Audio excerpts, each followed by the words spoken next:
ओम नमः शिवाय। आज हम जो पिछली क्लास में टॉपिक डिस्कस किया था पावर ऑफ कंसंट्रेशन पर, एकाग्रता पर, आज फिर से हम उसको कंप्लीट करेंगे। जैसे पिछली बार बताया गया था कि हमारा मन जब तक किसी एक पर एकाग्र नहीं होता तब तक मन भटकता रहता है और उसमें पावर नहीं आती। हमारी जो ऑर्गेनाइजेशन है वह ज्ञान सूर्य आध्यात्मिक विद्यालय के नाम से है। हमारी जो विचारधारा है, हमारा ज्ञान अलग है। ज्ञान के आधार पर हमारी सोच भी अलग है। हमारा योग अलग है और योग के आधार पर जीवन के लक्ष्य भी अलग हैं। जो दूसरे ज्ञान है, जैसे त्रिमूर्ति का ज्ञान है, ब्रह्मा का ज्ञान है, जो मुरलियां हैं, मुरलियों में जो ज्ञान है उनसे थोड़ा अलग है, या यूं कहें कि उनसे आगे का ज्ञान है, एडवांस ज्ञान है। ज्ञान का बेस तो वही रहता है, आधार वही रहता है। ज्ञान का आधार तो आत्मा ही है, ज्ञान आत्मा का ही है।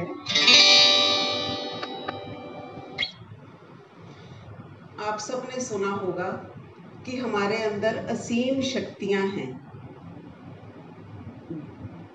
बड़े बड़े फिलोसफर्स ने भी बोला कि हमारे अंदर बहुत शक्तियां हैं और इंसान उन्हें अपने जीवन में यूज नहीं कर पाता। उनका आध्यात्मिक रहस्य क्या है? वह शक्ति कहाँ है?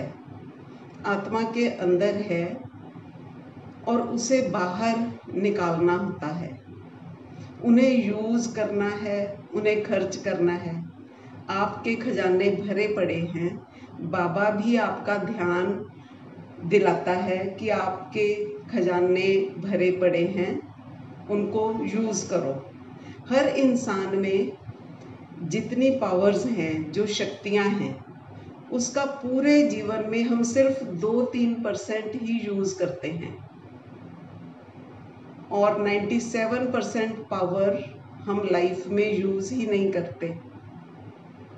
97% जो पावर है लोगों को पता ही नहीं वह कहाँ पर है, उसे कैसे बाहर निकालना है।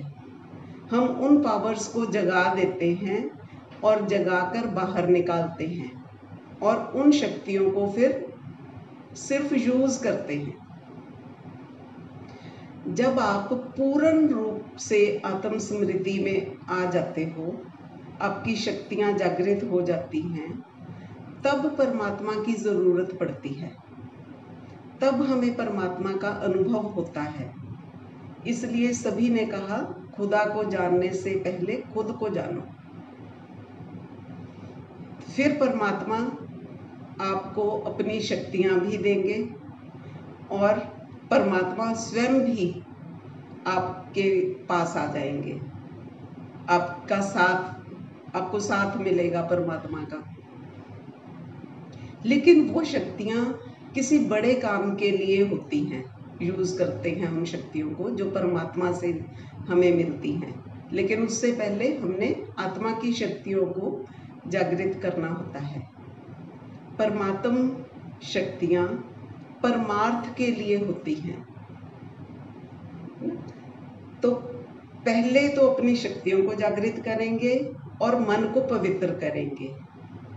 पहले खुद को भरपूर करना है, तभी हम दूसरों को कुछ दे पाएंगे।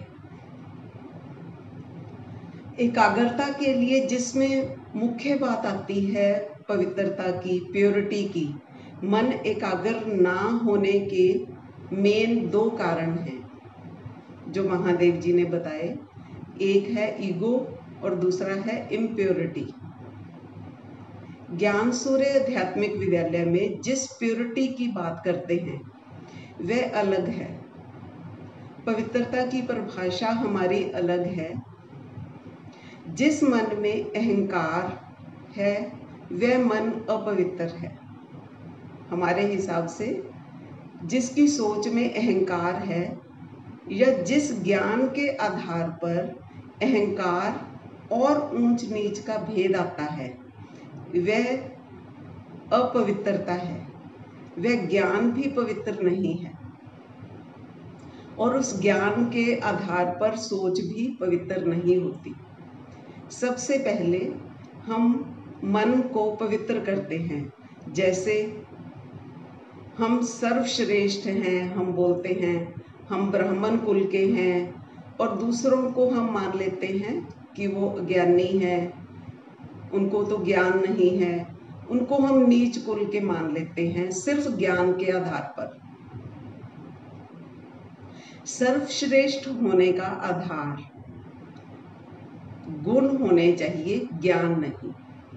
जिस आत्मा में गुण होंगे, मन पवित्र होगा, अहंकार नहीं होगा, ऊंच नीच का भेद नहीं होगा, समदृष्टि समभाव होगा, सर्व आत्माओं के प्रति एक समान दृष्टि होगी।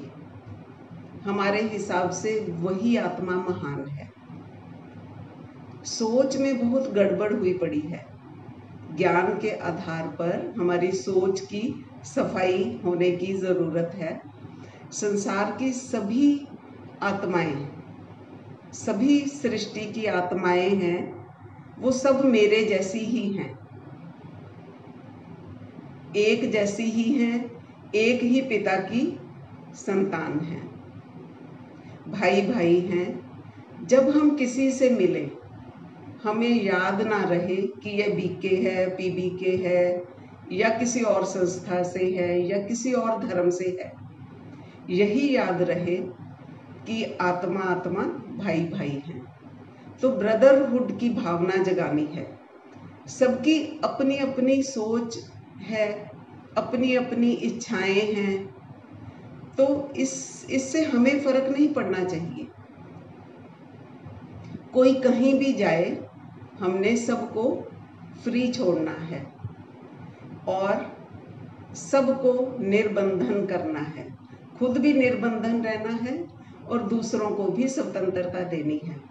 हर आत्मा कब खुश होगी? जब वो अपने मन का खाएगी, मन का पहनेगी, मन का करेगी, मन के हिसाब से कहीं भी जाएगी, किसी से भी मिलेगी। तो हम किसी को बंधन में नहीं डालते। निस्वार्थ प्रेम वही होता है जो बंधन मुक्त हो, दूसरे को भी बंधन मुक्त रखे और खुद भी बंधन मुक्त रहे। वो प्यार नहीं जो बंधन में बांधे। जब भी कोई प्रेम भाव से आपको कुछ अर्पित करता है, हम ज्ञानी क्या करते हैं? हम उसको मना कर देते हैं, हम स्वीकार नहीं करते। लेकिन अगर हम देखें, श्री राम को देखें, श्री कृष्ण जी को देखें, उन्होंने शबरी के जूठे बेर खाए, उसमें उनको शबरी का प्यार नजर आया। ऐसे ही श्री कृष्ण जी को सुदामा का प्रेम नजर आया, तभी उसके दिए हुए चावल भी खाए, चाहे वो किस भी रूप में थे। तो हमने अपनी स्थिति कम से कम उनके जैसी तो बनानी है। आपको उनका प्रेम दिखाई दे। पवित्रता मन में धारण करनी है, वस्तुओं में नहीं। सृष्टि की सारी वस्तुएं आपकी सोच के अनुसार पवित्र या अपवित्र हैं। इस प्रकृति के प्रति अपनी सोच को पॉजिटिव बनाएं।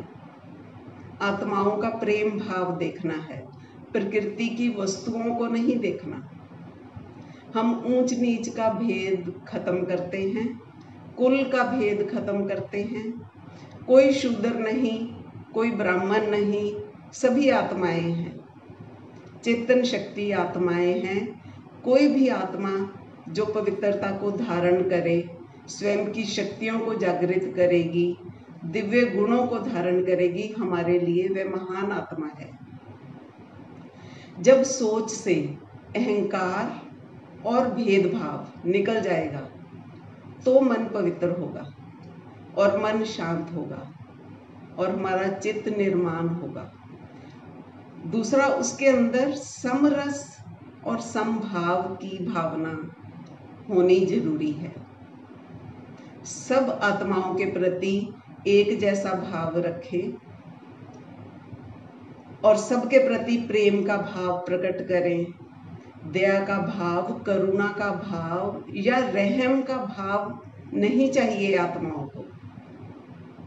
अभी तक हमारे को यही समझ दी गई कि हमने दूसरे आत्माओं के प्रति करुणा, रहम का भाव, दया का भाव रखना है और सृष्टि की आत्माओं को वाइब्रेशंस देने हैं। हम क्योंकि खुद को क्या मानकर बैठ गए कि हम तो देवता हैं और बाकी सब आत्माएं लेवता हैं। इसीलिए योग में बैठकर हमने वाइब्रेशंस दी और सृष्टि में शांति फैलाने की कोशिश की। महादेव जी आकर समझाते हैं कि ये सब महादेव जी के बच्चे हैं, इन पर रहम करने की जरूरत नहीं, इनसे प्रेम करो। प्रेममय ये दुनिया हो जाएगी अगर आप हर आत्मा को प्रेम दोगे और उनके प्रेम की कदर करोगे। प्रेम ही ईश्वर है। जब सब आत्माओं का एक दूसरे के प्रति प्रेम होगा तो क्या होगा? परमात्मा के प्रति स्वतः ही प्रेम हो जाएगा। विश्व को शांति के वाइब्रेशन दिए हमने, ऐसे विश्व में शांति तो हुई नहीं और ना ही ऐसे होती है। विश्व को शांत करना है। जो आपके अंदर जो सूक्ष्म में संसार बसा है उसको शांत करना है। बाहर वाले विश्व को शांत नहीं करना, अपने संसार को शांत करना है, अपने विश्व में शांति करनी है, अपने अंतर मन में शांति फैलानी है। पवित्रता का मतलब तो शुरू से ही हर संत महापुरुष ने या किसी भी बाबा ने यही बताया कि मन की पवित्रता होनी चाहिए। तन की पवित्रता तो बाद में खुद हमने जोड़ ली। तन की पवित्रता तो हर आत्मा का निजी मामला है, ये उनकी पर्सनल चॉइस होती है। जैसे कि शरीर को स्वस्थ रखने के लिए हम स्नान करते हैं, अच्छी बात है। ऐसे एक नियम भी बना दिया जाता है कि बार बार स्नान करो, हमारा तन मैला हो गया या किसी ने टच कर दिया तो फिर से स्नान करो, ऐसे नियम भी बनाए गए हैं। उससे क्या होता है? तन का मैल तो उतरता है, क्योंकि स्नान भी दो तरह का होता है। एक है तन का स्नान, दूसरा है मन का स्नान। बाबा ने जो ज्ञान दिया वह मन के संबंध में था, उसे तन पर धारण कर लिया, ऐसा उन्होंने मान लिया और स्वयं को भ्रम में डाल दिया। ब्रह्मचर्य का अर्थ भी गलत समझा। जैसे शास्त्रों के अनुसार ही ब्रह्मचर्य का अर्थ ले लिया। जिन शास्त्रों को हमने नकार दिया था कि ये तो झूठ है, इसमें सच्चाई नहीं है, ब्रह्मचर्य का अर्थ तो हमने शास्त्रों के हिसाब से ही ले लिया ना। लेकिन बाबा ने जो ज्ञान दिया था, उन्होंने क्या दिया था? ब्रह्मचर्य माना ब्रह्मा के समान आचरण करना। ब्रह्मा ने तो विश्वास करके अपना सर्वस्व त्याग दिया था। उसके पास जो भी स्थूल में था उसने त्याग दिया, यज्ञ में स्वाहा कर दिया था। ब्रह्मा जैसा आचरण कोई भी नहीं करती, कोई आत्मा नहीं करती आजकल। अभी तो स्वाहा करने के लिए नहीं बोला जाता क्योंकि टाइम चेंज हो गया है। अभी हम कहते हैं कि आप साक्षी दृष्टा हो जाओ। ब्रह्मा ने तो रियल में धन में से, घर परिवार में से, संबंधों में से प्रैक्टिकल में मोह निकाला था। अभी प्रैक्टिकल में निकालने के लिए नहीं कहते, लेकिन कम से कम मन से तो छोड़ दो। प्रैक्टिकल में कुछ भी नहीं छोड़ना, सब कुछ आपका आपके पास रहेगा, लेकिन मन से छोड़ना है।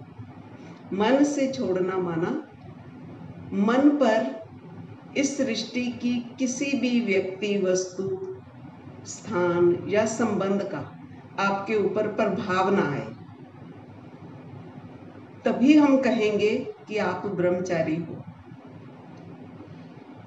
फिर स्व परिवर्तन की बात करते हैं। सृष्टि में परिवर्तन की बात नहीं की थी बाबा ने। बाबा ने कहा था स्व परिवर्तन करना है।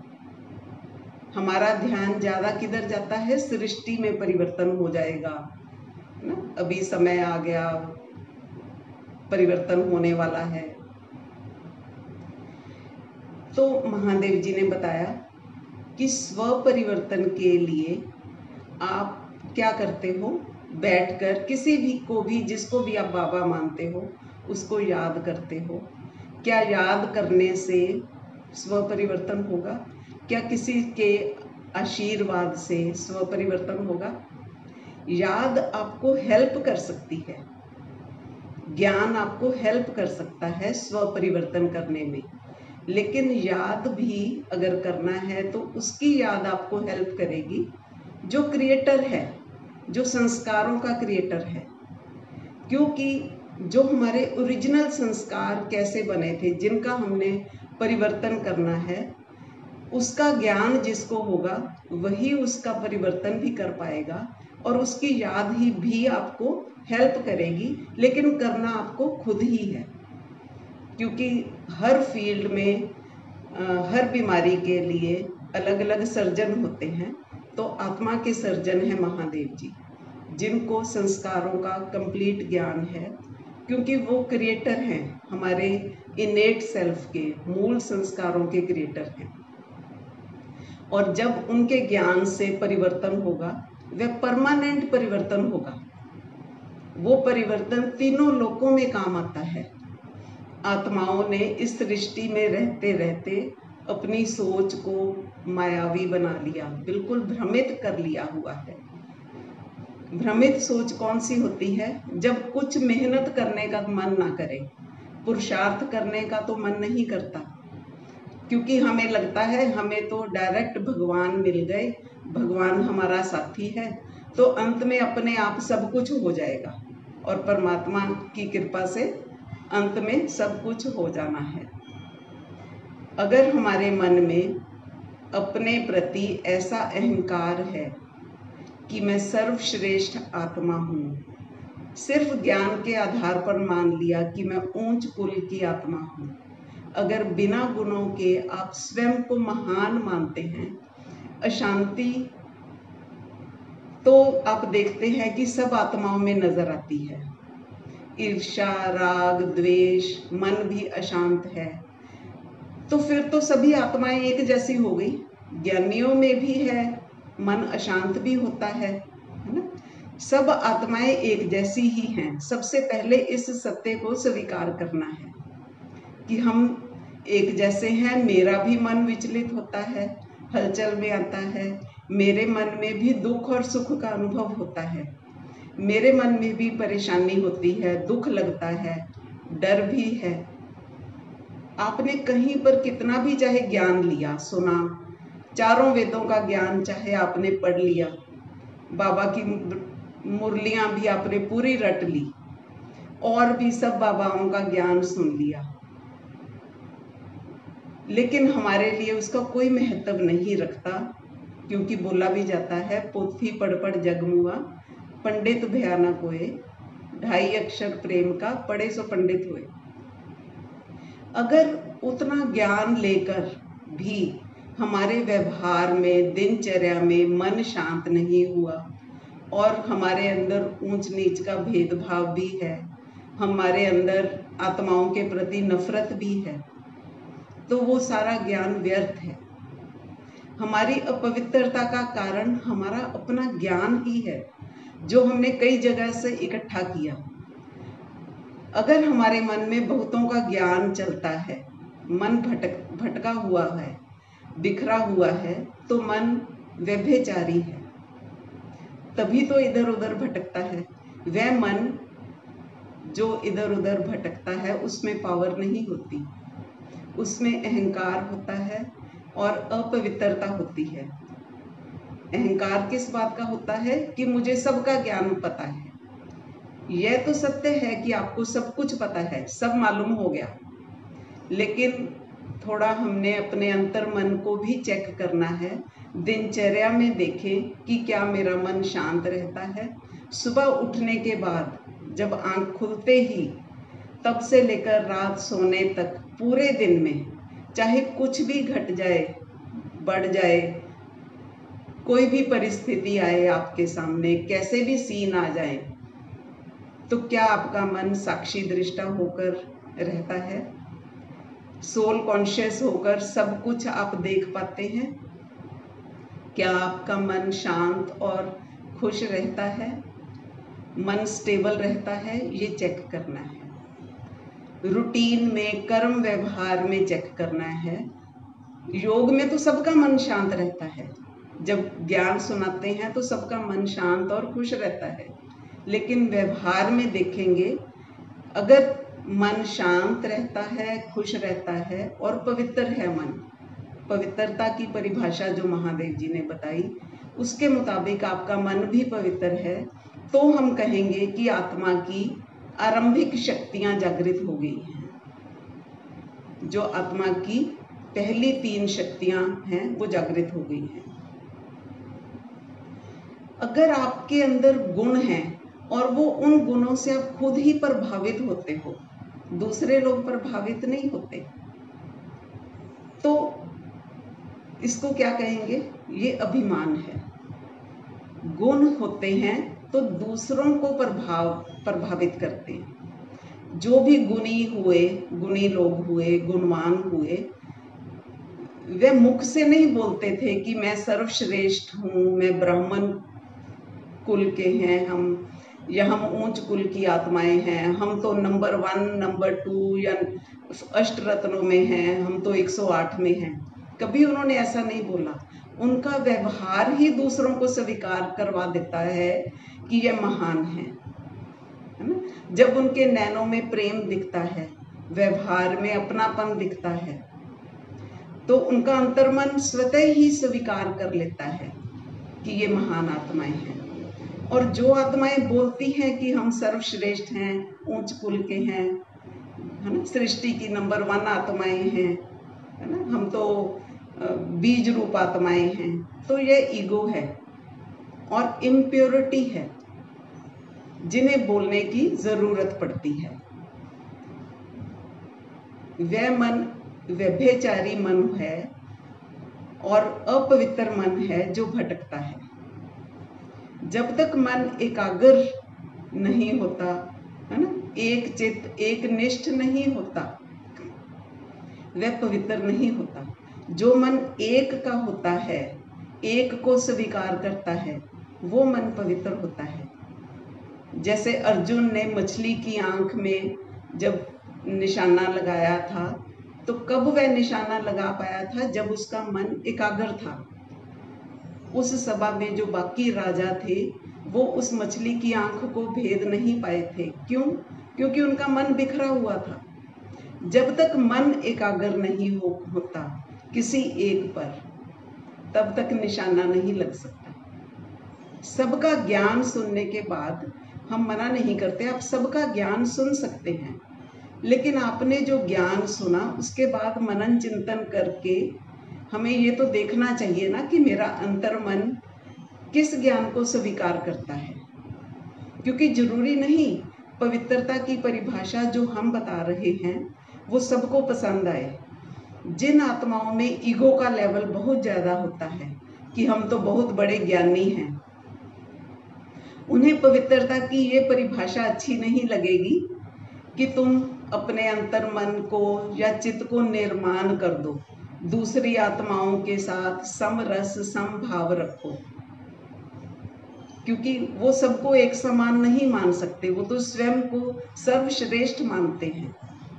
ऐसा उनके मन में बैठा हुआ है, क्योंकि अंतर्मन से स्वीकार नहीं किया ज्ञान को। अच्छा तो लगता है, सभी कहेंगे पवित्रता की परिभाषा ये बिल्कुल ठीक है, अच्छी है, लेकिन व्यवहार में नहीं ला पाते, क्योंकि अंतर्मन तो इसे स्वीकार नहीं करता ना, स्वयं को सर्वश्रेष्ठ आत्मा माना हुआ है। इसलिए ईगो और पवित्रता ये हमें भटकाती है। जैसे एक अमीर आदमी है, उसके सुख का आधार क्या होता है? वो धन को ही सुख का आधार मानता है। जब आप पैसा कमाने की बात उसको समझाएंगे तो उसे अच्छा लगेगा, लेकिन अगर उसे ईमानदारी की बात बताएंगे तो उसे अच्छा नहीं लगेगा। उसको कहेंगे सत्य बोलना चाहिए तो उसको वो पसंद नहीं आएगा, अच्छा नहीं लगेगा, क्योंकि उसके अंदर धन कमाने की लगन है। इसलिए वह चाहता है कि कोई धन कमाने का गुर बताओ, है ना, कोई ऐसा तरीका बताओ, चाहे वो गलत तरीके से ही धन कमाया जाए, लेकिन धन कमाने का तरीका बताओ। इसी तरह बहुत सारी आत्माएं अपने ऊंच स्थिति का जो आधार है ना, वो ज्ञान को मानती हैं। ज्ञान धन को वो मानती हैं कि बहुत इम्पोर्टेंट है ना। जितना ज्ञान हम इकट्ठा कर लेंगे उतना ही हम हायर हो जाएंगे। ज्ञान में धनवान तो बहुत हुए, अब तक हमने बहुत ज्ञान इकट्ठा किया, ऊंचे ऊंचे ब्रह्मांडों का ज्ञान भी लिया, और भी कई तरह का ज्ञान हमने सुना, है ना। और कईयों ने तो ये ज्ञान भी दिया कि किसी से जुड़ने की जरूरत नहीं, हम स्वयं ही शिव हैं, हम ही शिव हो जाएंगे। अब जिसको ये एहसास हो गया कि हम ही शिव हो जाएंगे, उसके लिए तो ज्ञान फिर कोई काम का नहीं। उसके आगे तो क्या ज्ञान होगा, जो स्वयं को परमात्मा ही मान दिया जिसने। तो ये ज्ञान कह सकते हैं कि ज्ञान के कारण अहंकार की प्रकाष्ठा है। जब स्वयं ही शिव का होने का एहसास हो गया तो ज्ञान का अंत हो गया। ज्ञान तो बहुत मिला, ज्ञान के आधार पर फील्ड्स आती हैं, बहुत ऊंची ऊंची फील्ड्स आती हैं। जैसा ज्ञान लिया वैसी ऊंची ऊंची फील्ड्स आने लग जाती हैं। हम तो बात करते हैं व्यवहार की, कि आपके व्यवहार में क्या दिखता है। हम स्वयं को ऊंचा मान ले, यह कोई बड़ी बात नहीं। स्वयं को महान मान ले, ये भी कोई बड़ी बात नहीं।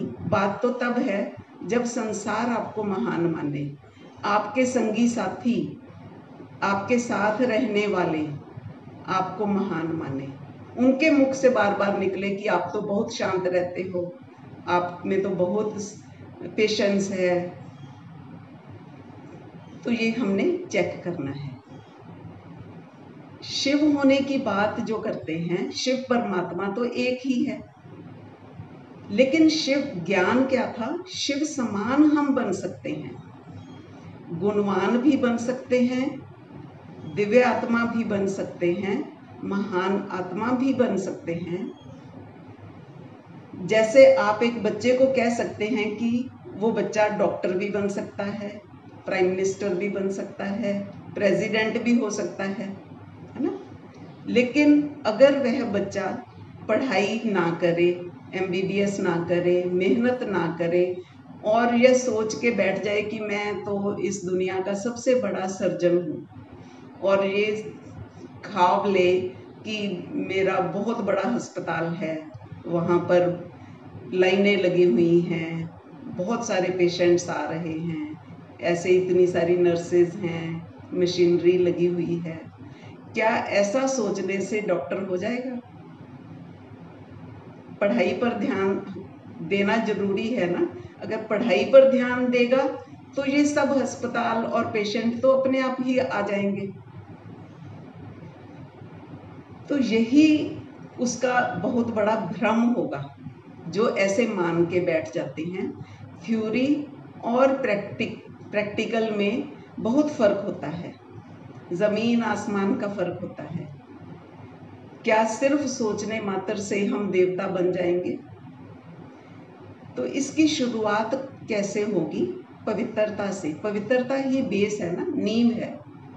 जिसकी नींव ही कमजोर है उसका योग भी कहाँ पवित्र होगा? उसकी आत्मा की शक्तियां कैसे जागृत होंगी? यह तो एक दिखावा मात्र हो जाएगा। शिव समान आप हो सकते हैं, यह ज्ञान गलत नहीं है।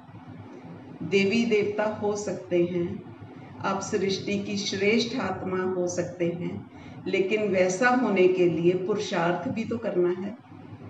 अगर बिना पुरुषार्थ आप स्वयं को ऐसे कुछ भी मान लेंगे तो ऐसा सृष्टि का लॉ नहीं है। बिना मेहनत किए, बिना पुरुषार्थ किए, बिना चेकिंग किए, बिना गुण धारण किए आप स्वयं को महान मान लेंगे। कईयों ने तो अपने आप को ऑलमाइटी कह दिया, खुदा कह दिया, शिव कह दिया, गॉड कह दिया। ये उनकी इच्छा, स्वयं को कोई कुछ भी कह दे, मान ले, अपने आप को कुछ भी मान ले, है ना। तो ये तो फिर आजकल के ज्ञानियों को हम यही कहेंगे कि ये शेख चिल्ली की तरह सपने देखने वाली बात है। शेख चिल्ली क्या करता था, बस बैठ के सपने देखता था कि फिर मेरा बिजनेस इतना चलेगा, मैं इतना पैसा कमाऊंगा, फिर मैं ये बनाऊंगा, ऐसे बैठ बैठ कर सोचता था। और हम ज्ञानी आत्माएं क्या करती हैं, योग में क्या देखते हैं और क्या सोचते हैं कि सृष्टि का विनाश हो जाएगा, सतयुग आ जाएगा, हम कृष्ण के साथ खेलेंगे, फिर हमारी दृष्टि में से पावर निकलेगी जो सबको मुक्ति दे देगी, है ना। और हमारे जो आश्रम है ये तो शरण स्थली बनेंगे, यहाँ पर कोई विनाश का कोई नुकसान नहीं होगा। तो ये सब एक सपने देखने वाली बात ही है। अगर हम वर्तमान स्थिति देखें आत्माओं की, छोटी छोटी बात पे तो डिस्टर्ब हो जाती हैं, तो क्या विनाश के समय में डिस्टर्ब नहीं होंगी। जितने भी महापुरुष हुए हैं, संत हुए हैं, उन्होंने कहाँ अपने गुणों का या अपने ज्ञान का बखान किया, कहाँ कहा कि हमें सब कुछ पता है, हम श्रेष्ठ आत्माएं हैं। किसी ने नहीं कहा ऐसा, कुछ भी ऐसा उन्होंने अपनी गुणगान नहीं किया, है ना। उनके मुख में मधुरता इतनी थी, व्यवहार में समरस समभाव, निर्माणता दिखाई देती थी, तो उन्हें संसार ने स्वयं ही स्वीकार कर लिया था और उन्हें अपने दिलों में जगह दी, अपने दिलों में बसा लिया था। उन्होंने नहीं कहा खुद को कि हम भगवान हैं, लेकिन लोगों ने उन्हें भगवान मान लिया। ज्ञान सूर्य आध्यात्मिक विद्यालय उस विचारधारा को आगे बढ़ाता है। जिस आत्मा का व्यवहार सुंदर है वह दूसरी आत्माओं से थोड़ा अलग है, बस इतना कहेंगे। हम ये नहीं कहेंगे कि वो महान हो गई, थोड़ा अलग है। जिनका मन पवित्र है, समरस समदृष्टि है, अहंकार नहीं है, इस तरह से ज्ञान को मान करके अपनी शक्तियों को जागृत करने का पुरुषार्थ करते हैं। जो भी आत्माएं ऐसे मेहनत करती हैं, धीरे धीरे अपनी शक्तियों को जागृत करती हैं, और उनको हम कह सकते हैं कि वे दूसरी आत्माओं से थोड़ी अलग हैं, लेकिन हम उनको ये नहीं कहेंगे कि वो सर्वश्रेष्ठ आत्माएं हो गई। आज की सबसे बड़ी विडंबना यही है, इस कलयुग का सबसे बड़ा भ्रम यही है कि बिना मेहनत के, बिना गुणों के सब ज्ञानी आत्माएं सिर्फ ज्ञान के आधार पर खुद को महान मानकर बैठ गई, है ना। कोई अगर ऐसा मान ले कि एक समय आएगा, जैसे कोई बच्चा ऐसे मान ले, जब मैं 25 वर्ष का हो जाऊंगा तब मैं अपने आप डॉक्टर बन जाऊंगा, कि एक अब वो समय आएगा। हम ज्ञानी आत्माएं भी तो यही सोचती हैं कि बस अब वो समय आने वाला है और परिवर्तन हो जाएगा। क्या ऐसा सोचने से होगा? समय का इंतजार नहीं करना, यही माया है जिसने ज्ञानियों के मन को घेर लिया है,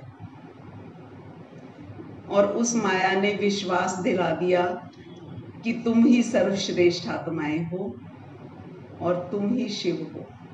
कईयों को इतना बड़ा भ्रम भी हो चुका है। मन कहीं पर तो एकाग्र करना ही चाहिए, एक निष्ठ होना चाहिए, ताकि सोने से पहले अगर आप किसी को अपना पूरी दिनचर्या का चार्ट दोगे तो उस दिव्य आत्मा से, महान आत्मा से आप कनेक्ट होंगे और उसको अपना हिसाब दोगे, पोता मेल दोगे। गॉड से कनेक्ट होकर, जिनको गॉड का ज्ञान है, तो वो उसको अपना पोता मेल, अपना हिसाब किताब देंगे। अगर मन एकाग्र नहीं तो उसका कारण ढूंढना चाहिए कि क्यों मेरा मन किसी पर भी एकाग्र नहीं होता, है ना। लेकिन कई ज्ञानदाता ऐसे भी हैं जिन्होंने ये ज्ञान दे दिया कि किसी से मन को जोड़ना ही नहीं। ये तो वही बात हो गई जैसे इस दुनिया में भी कई लोग कहते हैं कि शादी करने की ज़रूरत नहीं है, और खुद भी नहीं शादी करते और दूसरों को भी यही सलाह देते हैं कि आपको शादी नहीं करनी। इसी को पवित्रता मानते हैं, है ना। और आप अकेले ही रहो, ऐसे ही जीवन जियो, बस आपके अंदर से ही पावर निकलेगी, अपने आप निकलेगी। लेकिन ये एक भ्रम है। अपने आप अगर होना होता तो फिर परमात्मा को ज्ञान देने की क्या जरूरत थी? परमात्मा को इस धरती पर क्यों आना पड़ा? इस सृष्टि में दो तो चाहिए ही, जैसे प्रकृति और पुरुष, इसी तरह नर और नारी मिलकर गृहस्थ को सुंदर बनाते हैं। इसी तरह आत्मा और परमात्मा दोनों चाहिए, दोनों का मिलन चाहिए, दोनों की लगन चाहिए, दोनों का प्रेम चाहिए। तब आत्माओं के अंदर की जो अपवित्रता और अहंकार है वह निकलेगा। जब तक मन जुड़ा ही नहीं, किसी को स्वीकार ही नहीं करता, तो प्रेम भाव तो उत्पन्न नहीं हो सकता। ये तो सीधी बात है, साफ बात है। जिसने शादी नहीं की या किसी से अटैच ही नहीं हुआ, इसका साफ मतलब है उसको किसी से प्रेम ही नहीं हुआ, उसके अंदर प्रेम की भावना तो जागृत हो नहीं सकती। इसी तरह आत्माओं को भी ये जो विनाशी संबंध हैं जो हमने जोड़े हुए हैं, जो कि प्योर भी नहीं होते, उनसे मन को हटाकर किसी अविनाशी संबंध के साथ तो मन को जोड़ना पड़ेगा। आप जितने भी ज्ञान सुने, जिन भी ज्ञानदाता से आपने ज्ञान सुने, वो सब ज्ञानदाता ही थे। उनके साथ कहीं भी अगर आपका मन जुड़ा है तो आपको उनसे पावर भी मिलेगी, ज्ञान भी मिलेगा। लेकिन अब स्थिति वही है कि मन बिखरा हुआ है, आधा यहाँ पर है, आधा किसी और जगह है, 10% यहाँ पर है, 20% कहीं और है, 30% कहीं और है।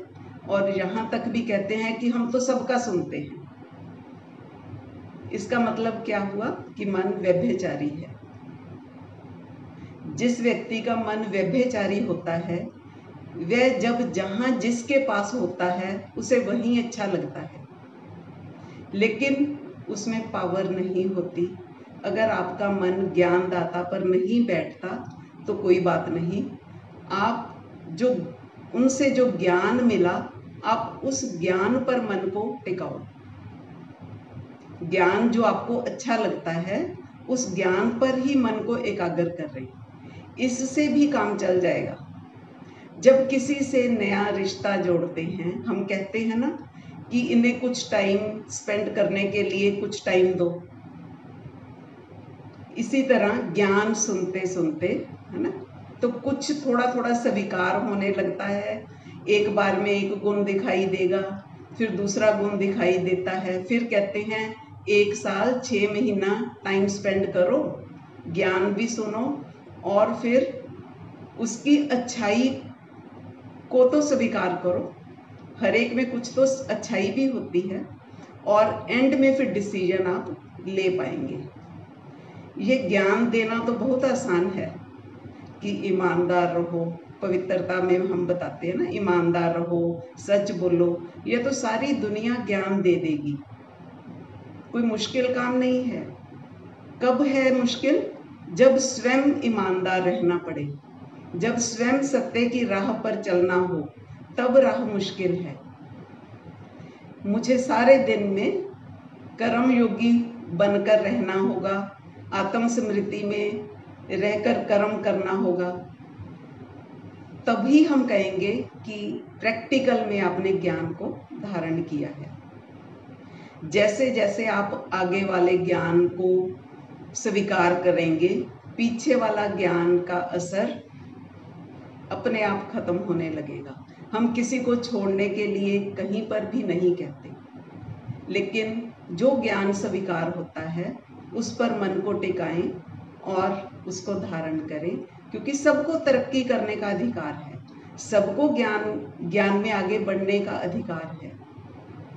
तभी हम कहेंगे कि सही मायने में आपने पवित्रता का मतलब समझा और अब इसे आपने धारण भी करना है।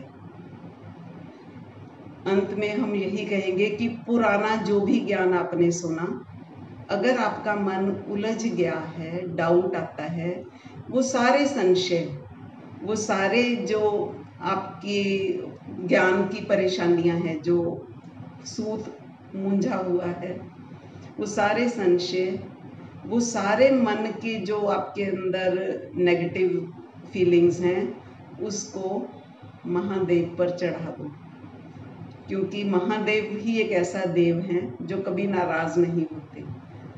तभी उनके ऊपर अक, धतूरा, बेल पत्तर चढ़ाते हैं। ऐसी चीजें क्यों चढ़ाते हैं? क्योंकि वो भोलानाथ है। महादेव जी हर आत्मा का साथ हमेशा देते हैं और कभी भी उनकी गलतियों को अपने चित्त पर नहीं रखते। तो सबसे पहले हमने क्या करना है? अपने मन का हुजरा साफ करना है। कहते हैं ना कि मन का हुजरा साफ कर जाना के आने के लिए। तो मन की कुटिया को साफ करें, तभी इसमें क्या होगा? परमात्मा का वास होगा, परमात्मा की याद पवित्र मन में ही बसेगी। तो आज के लिए इतना ही, फिर अगली बार मिलेंगे। ओम नमः शिवाय। ओम नमः शिवाय।